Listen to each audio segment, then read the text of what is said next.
What's up everybody? Tommy here, Math Productions, and this video I'm going to tell a little bit of a tale.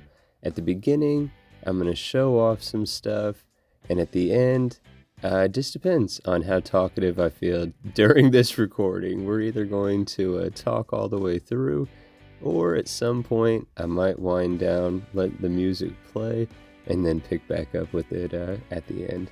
We'll find out. But the story I said we'd start the video with, so you guys have heard me say repeatedly that I am a chronic, habitual restarter. Well, I'm trying to cure myself of that, at least for this playthrough series.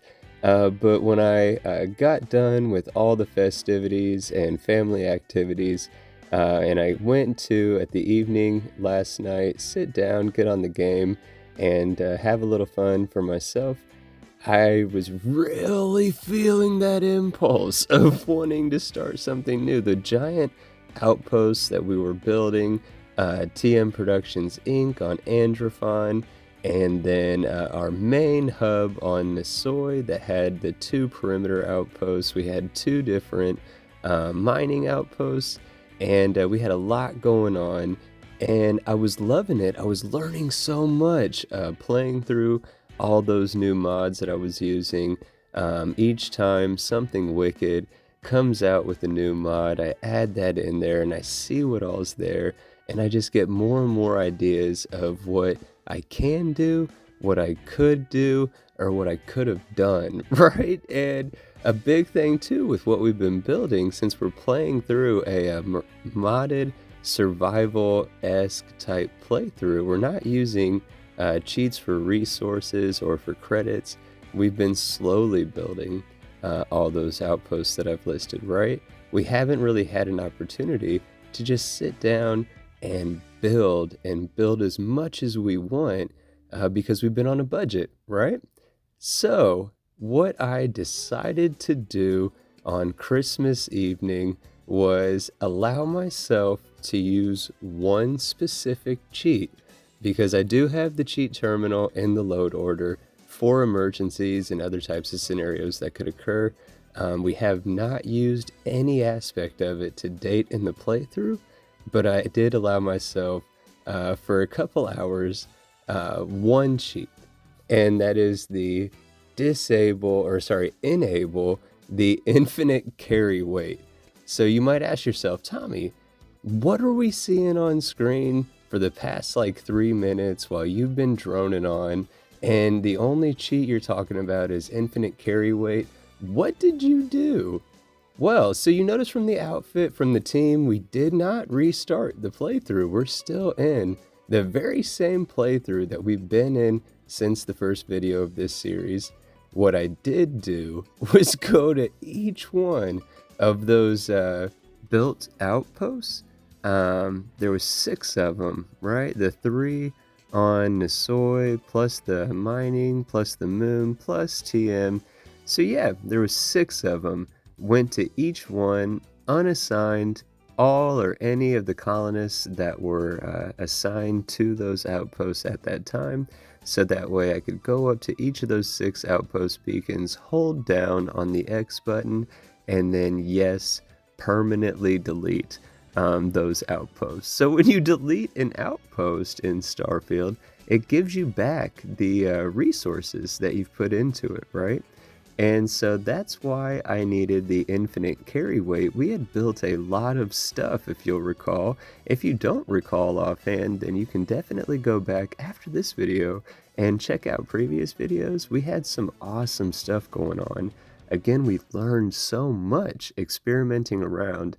And honestly, too, a little bit, I wanted to get away from the beach. As much as I personally love beaches, and I love the aesthetics, and I really do enjoy the idea of building an amazing seaside, oceanside, waterside location, it brings, at least on Nisoi, from the experience I've been playing through, a ton of storms. There was a whole bunch of rainstorms, thunderstorms, fog storms that were almost a daily occurrence being on the beach, and it just made it feel really, really dreary and drowsy, and I wanted some place that wasn't potentially going to have that same type of atmosphere or vibe, if you will. So we went to the mountains, and the mountains here on Nisoy are absolutely beautiful, especially with the environmental mods that we're using to make the assets bigger and more abundant. It just looks gorgeous up here in the mountains. And we, changing gears, I guess abruptly, just because we're inside it currently, I mentioned already that every time something Wicked comes out with a new Wicked Workshop Outpost mod, I have to add it and play with it. What you're seeing right now is from a Christmas Day release from Something Wicked. It's their Fortified mod. It adds in a couple handfuls of fortified pre-built assets that you can place and then decorate and build on top of, expand from, all the above. You see the turrets, this outpost that this fortification that we chose for this outpost. It comes set up with defenses. There is a turret at each corner. You do have to power it. I was kind of hoping that I wasn't going to have to power it, but as soon as I placed it and I saw, oh man, I need to build a whole lot more wind turbines. You'll see that towards the end. That's the only area in this current build that is not yet at least started to be decorated, because I'm not going to call anything that you've seen so far complete yet, but obviously I did try to take my time at each spot before moving on to the next, to kind of make it look lived in and ready, especially since we had made so much progress. I've been showing you guys so much progress. I didn't want to remove all of it and take you guys back to just a square one for a build. That's no fun. We want to see how big we can make stuff and how real we can make stuff, right? So I wanted to get a good amount in and done on this outpost before showing it off. I did stay up maybe a little bit too late working on it, but I was just having so much fun.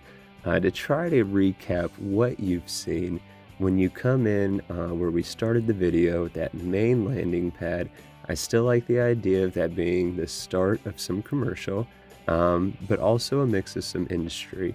So we have the main landing pad where you come in at.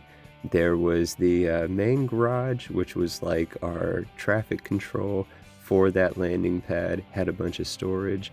There was tons of storage set up all around on top of the landing pad.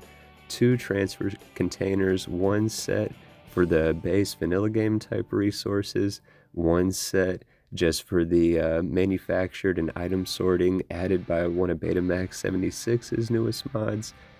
We have a few crew stations. We have that one, now when you got towards the back where we actually went down the stairs and then into the outpost proper, on the right hand side, that was a watchtower that was added by the Fortified mod set from Something Wicked. I did not decorate that tower on our main landing pad at all. So when we went to the top and you saw it already set up, that's how it comes in the mod. So if you're not one that likes to meticulously decorate, there is a great asset that comes pre-decorated. You don't have to worry about it. Right, but then there was that public bathroom on the other side. Went down the stairs and we had our Chunks franchise location on the one hand. On the other side, we had our clinic here, so that way people could get checked out and get treated. From there, you could walk through the main yard where some construction is going on, some water towers are in place, and that's where you enter the main fortified city proper, if you will. The 2 actual habs in there, one of them is a food manufacturing company, and the other one is the office, if you will, for the public housing and hotel accommodations within the city for anybody who's living there temporarily, or if they don't have any other permanent living set up, or just the people that are working these cargo links, right? As they come and go, they have a place where they can get some rest and use the restroom, all the above. We also have a food court that was in that fortified area, and we had a trade authority crate and a weapons modification area. That's really all we've got in so far. So we do have, with our harvesters and our cargo link at the back, we have industry in place. We've got more than enough residential in place. We've got the starts of our commercial in place. And even though we redid our outpost structure, we do have a good start for where we're going to take this new build from here. Obviously, the moon that the cargo link is set to is also a little bit set up. We'll show that in another video. But I hope you liked this video. If you did, I hope you pressed the like button. I hope you consider subscribing to the channel. There's a whole lot more content on the way. Let me know down below in the comments what you think. Clearly, I talked this whole way through. We don't need to run any music loud. And I hope that was a fun change of pace, right? But I hope you guys take care till next time, as always, and I'll see you then.